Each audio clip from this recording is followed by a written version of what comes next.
안녕하세요. 코리네TV입니다. 23년 2월 16일 한눈에 보는 코인 뉴스 시작하겠습니다. 비트코인 24K 돌파, 숏 스퀴즈가 원인인 듯. 다른 한편에서는 미국 소비가 강한 모습을 보였기 때문에 올랐다. 그러면서 올 들어 미국 연방준비제도는 글로벌 중앙은행들이 긴축 속도를 조절할 것이라는 기대가 퍼지면서 위험 자산에 대한 투자 심리가 개선돼서 가상화폐 가격이 전반적인 오름세를 보이고 있다고 그런 소식도 있는데요. 이 숏 스퀴즈가 뭔지 봤더니 숏 커버링하고 비슷하다고 하네요. 이 공매도 이제 주식이 갑자기 급상승하면 공매도한 투자자들이 손실을 이제 피하기 위해서 계획이 없었던 숏 커버링을 하잖아요. 빌린 이제 주식을 다시 사야 되니까 오르기 전에 그거를 빨리 한 주라도 빨리 사기 위해서 물량을 이제 사들이고 급하게 그러면 주가가 더 빨리 오를 거 아니에요. 예상치 못한 그런 호재거리에도 올랐을 때도 이분들은 이제 숏으로 포지션 잡은 분들은 빨리 사야 되니까 그러면서 더 오른 그렇게 됐다고 하더라고요. 보면 이 내용도 그런 것 같아요. 코인데스크는 비트코인의 24,000달러 돌파에 대해 숏 스퀴즈가 원인인 것 같다고 전했다. 코인글래스 데이터에 의하면 지난 24시간 동안 약 3,007만 달러의 숏 포지션이 청산됐다. 비트코인이 24K를 돌파한 가운데 숏 포지션 강제 청산 규모가 커지고 있다.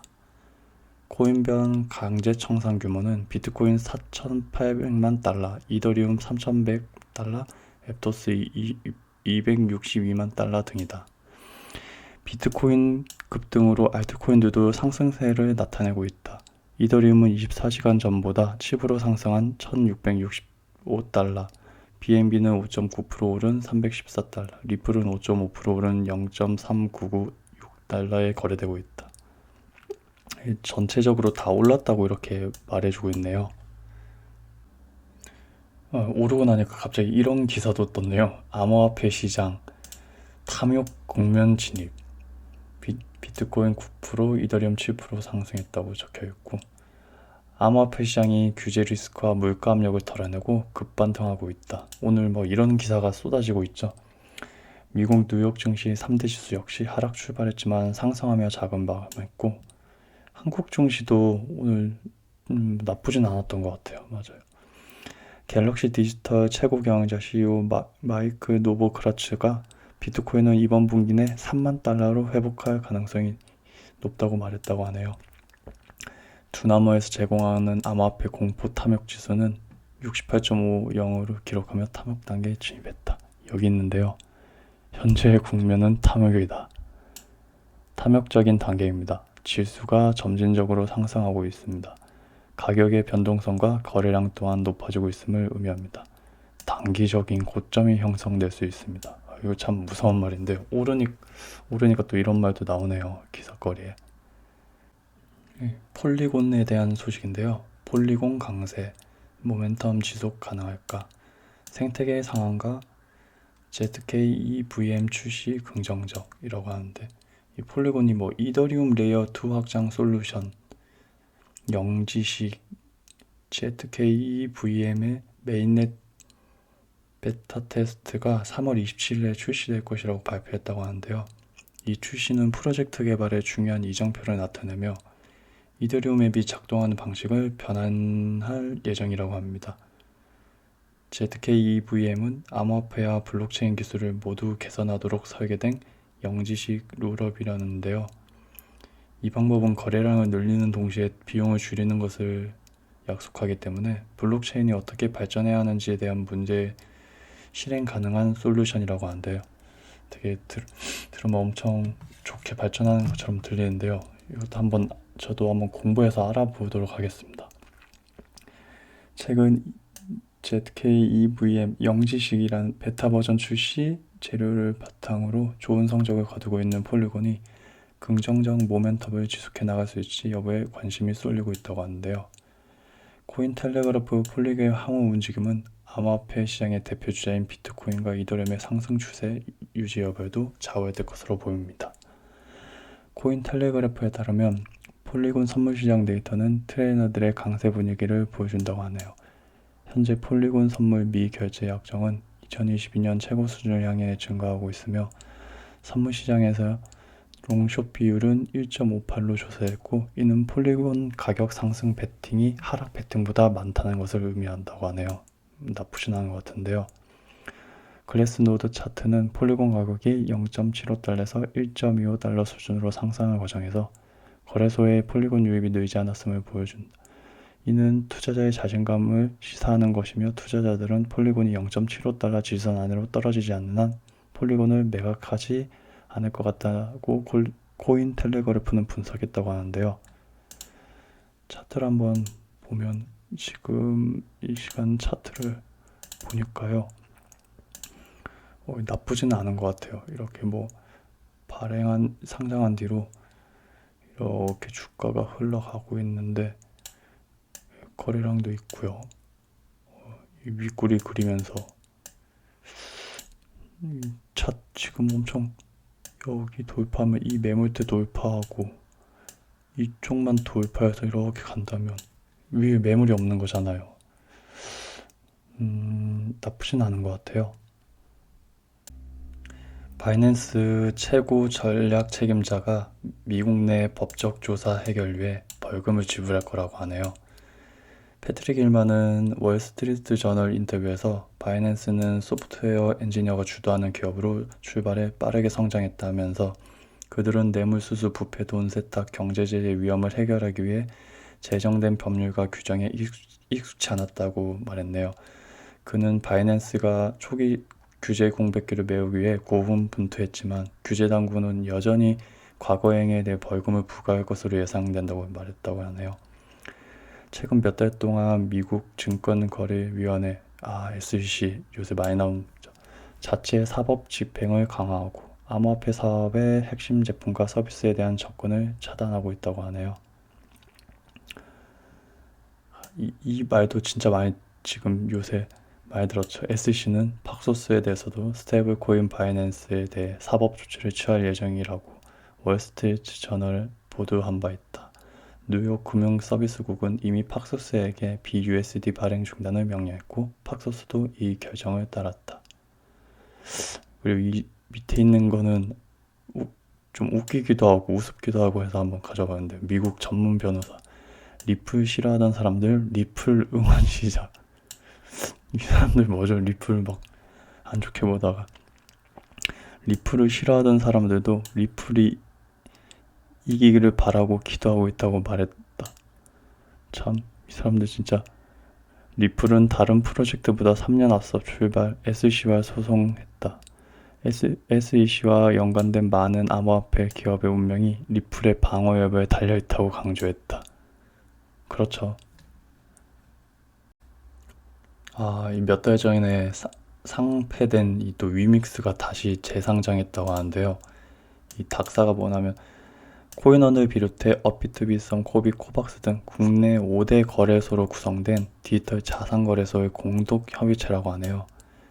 지난해 5월 발생한 테라 루나 사태를 계기로 설립된 자율규제 기구로 거래소 간 공동 대응을 통해 투자자 보호책을 마련하고자 탄생했다고 하네요. 코인원 위믹스 상장 관련 입장 발표 안 할 것. 국내 5대 원화 거래소인 한 곳인 코인원이 16일 위믹스 재상장을 단독으로 진행한 가운데, 닥사가 이에 대한 공식 입장을 발표하지 않았다고 밝혔다. 상패를 공동으로 결정한 회원사가 사전 공유 없이 깜짝 공개한 사실은 당황스럽지만, 상장 심사는 각 거래소의 고유 권한이라는 점이다. 그러면서 코인원이 밝힌 재상장 배경도 인정했다. 앞서 코인원은 이날 오전 재상장 배경에 대해 과거 발생했던 유통량 위반, 정보 제공 및 신뢰 훼손 등의 문제가 해소됐음을 확인했다고 설명한 바 있다. 한편 닥사 소속 다른 원화 거래소들은 코인원의 이번 결정에 의문을 표하기도 했다. 국내 원화 거래소 관계자 A씨는 이번 재상장이 코인원 단독 행위라는 점에서 비판을 피하기는 어려울 것이라며 못하는 행동을 한 건 아니지만 닥사 차원에서 공동으로 합의한 지 2달 만에 단독으로 번복한 의사결정이라는 점에서 투자자 혼란을 초래했다는 지적을 받을 수 있다고 말했다. 뭐 그럴 수도 있겠네요. 이렇게 생각할 수도 있고 아니면 뭐 아무 이상이 없으면 다시 상장해서 또 투자를 받을 수도 있는 거고요. 대단한데요, 그래도. 윤창호 증권금융사장이 올해 26조 5천억 원 자금 공급할 계획이 있는데요.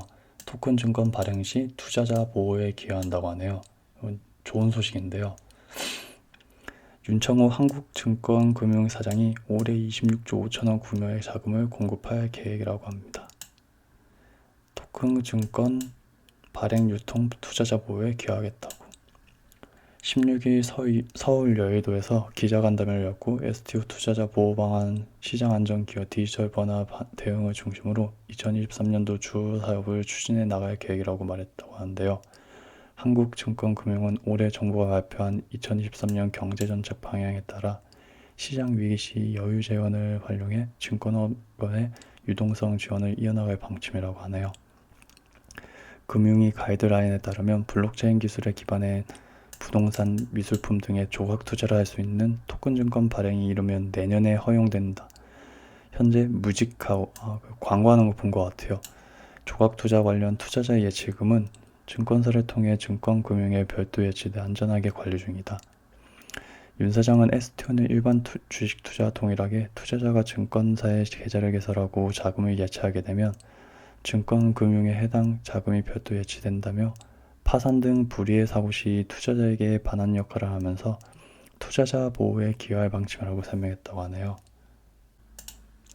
이에 업계 관련계자는 예금보험공사에서도 STO에 대해 예치금 기준 5천만 원까지 보호하겠다는 안이 이미 나왔다며 STO 제도권 금융 하나로 예금자 보호 영역에서 인정이 된다는 건 그만큼 안정적으로 투자할 수 있는 기반이 마련된 것이라고 본다고 말했다고 하네요. 한편 전문가들은 개인이 증권사 플랫폼을 통해 STO를 매매할 수 있는 것은 하반기 이후에나 가능할 것으로 보고 있다고 한대요.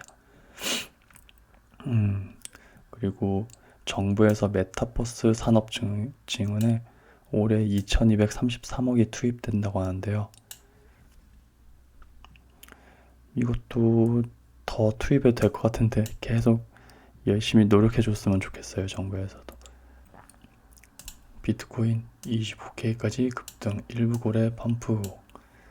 비트코인 가격이 24시간 동안 최고 25,000달러까지 급등하면서 소수 대형 투자자들에 대한 인위적인 펌프 의혹이 제기됐다고 크립토포테이토가 보도했다고 하네요. 크립토포테이토는 다소 긍정적인 미국 소비자 물가지수 발표 등이 가격 상승의 배경이 될 수도 있지만 몇몇 의심스러운 대형 주소들이 연관됐을 가능성이 있다고 하는데요.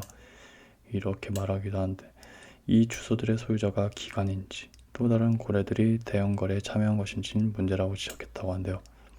참 걱정들이 많으신 것 같아요. 보니까 비트코인 차트를 한번 보면